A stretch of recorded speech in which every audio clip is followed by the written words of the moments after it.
नमस्कार, मैं हूं कुमार अनिल। आज लोकसभा में एक बहुत जरूरी चर्चा की शुरुआत हुई। संविधान पर बातचीत शुरू हुई।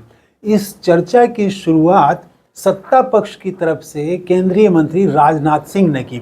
लेकिन अगर आप सोशल मीडिया में जाएं तो राजनाथ सिंह का नाम कहीं दिखाई नहीं पड़ता है। सोशल मीडिया में तो आज जो है वो सिर्फ और सिर्फ प्रियंका गांधी की चर्चा है। और ख़ास बात ये है कि आमतौर से जैसे राहुल गांधी भी कभी कभी ट्विटर पर, एक्स पर वो ट्रेंड में आते हैं, लेकिन ट्रेंड में आते हैं तो उनके खिलाफ आलोचना करने वालों की बड़ी संख्या होती है। लेकिन प्रियंका गांधी भी आज ट्रेंड कर रही हैं और वहाँ पर उनके विरोध में बोलने वाले बहुत इक्का दुक्का ही हैं। वो भी जो बोल रहे हैं वो बोलने में कोई जान नहीं है उनकी।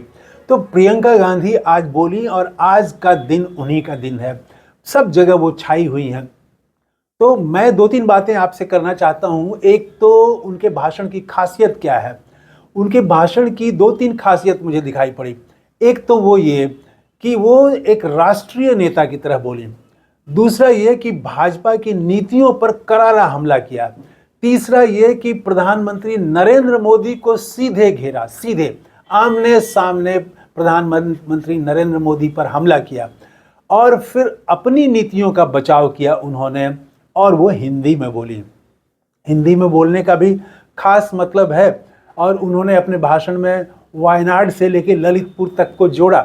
तो वो हिंदी में बोल रही थी, जो भाजपा का खास करके क्षेत्र है, हिंदी भाषी क्षेत्र, वहाँ पर सीधे लोग उनके भाषण को सुनेंगे और समझ सकते हैं।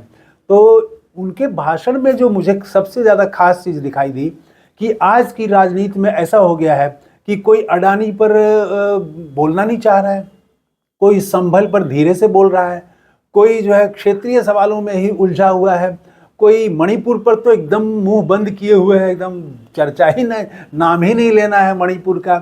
कोई जो है जातिगत आरक्षण का सवाल, लेटरल एंट्री का सवाल, ये जब बात करिए तो उसको मिर्ची लग जाती है। तो प्रियंका गांधी सारे सवालों पर बोली। एक क्षेत्रीय नेता राष्ट्रीय मुद्दों पर कम बोलता है या बोलने से बचता है कई बार। तो ऐसा नहीं, वो प्रियंका गांधी राष्ट्रीय मुद्दों पर भी बोली और क्षेत्रीय मुद्दों पर भी बोली।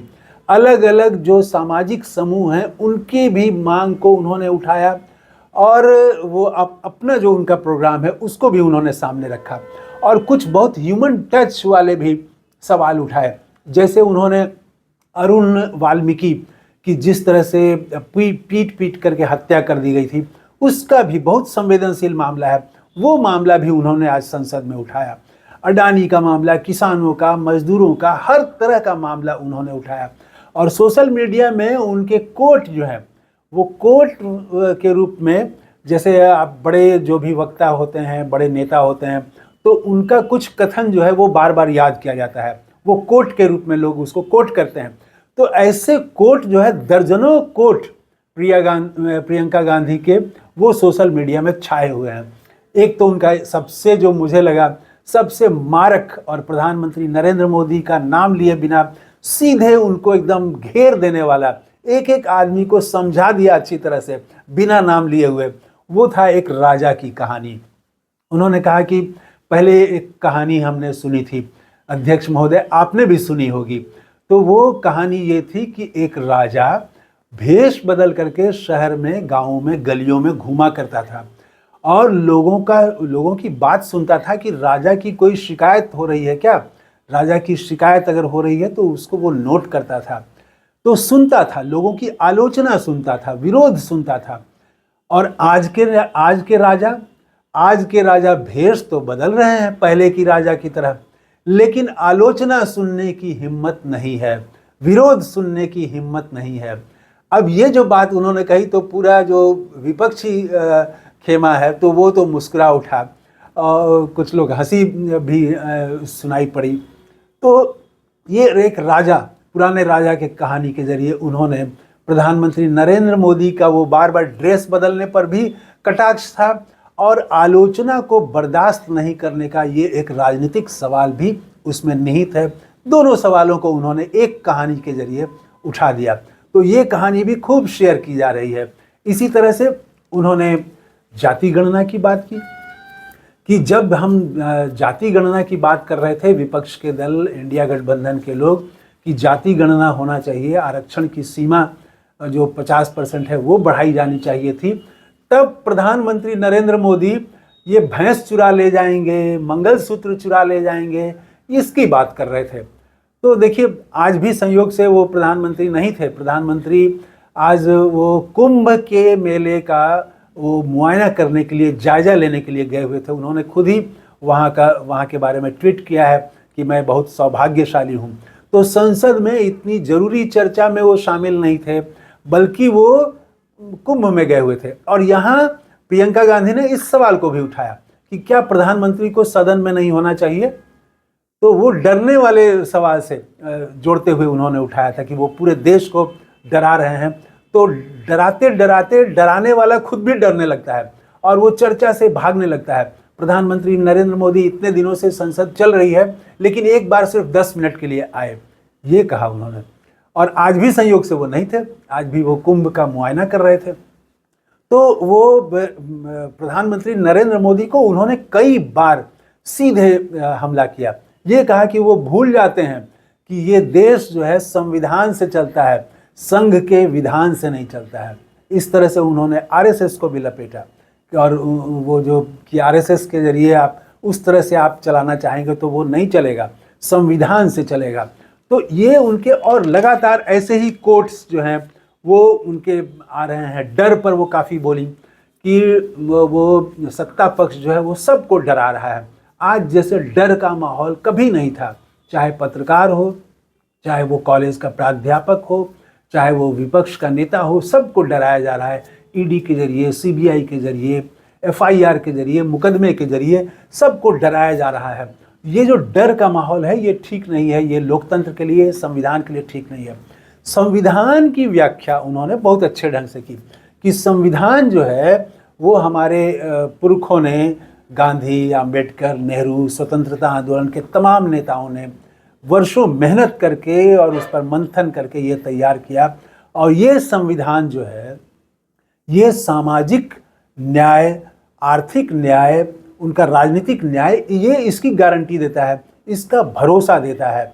और उन्होंने संभल का भी जिक्र किया कि संभल में कितना अत्याचार हुआ, लेकिन वहाँ के लोग हारेंगे नहीं, वहाँ के लोग न्याय के लिए लड़ेंगे और ये ताकत उनको संविधान से ही मिलती है। तो यही मामला उन्होंने और अन्य जगह जो दलित उत्पीड़न के मामले हैं वो उठाते हुए भी उन्होंने कहा कि संविधान वो ताकत देता है। और जो अंत किया प्रियंका गांधी ने अपने भाषण का, वो तो गजब था। उन्होंने कहा कि ये देश जो है ये इस तरह से नहीं रहेगा, डर के नहीं रहेगा ये देश एक दिन उठेगा और लड़ेगा और न्याय के लिए लड़ेगा। और फिर अंत में कहा सत्यमेव जयते। तो इतना तो तय हो गया है कि आज जो उनका भाषण था बहुत ही बेहतरीन था। राहुल गांधी का उस पर उनकी प्रतिक्रिया जानना जरूरी है। राहुल गांधी से जब पत्रकारों ने पूछा कि प्रियंका गांधी का भाषण कैसा था, तो उन्होंने भी मुस्कुराते हुए कहा कि मेरे पहले भाषण से अच्छा था। आज प्रियंका गांधी ने लोकसभा में पहली बार भाषण दिया, अपना पहला भाषण दिया।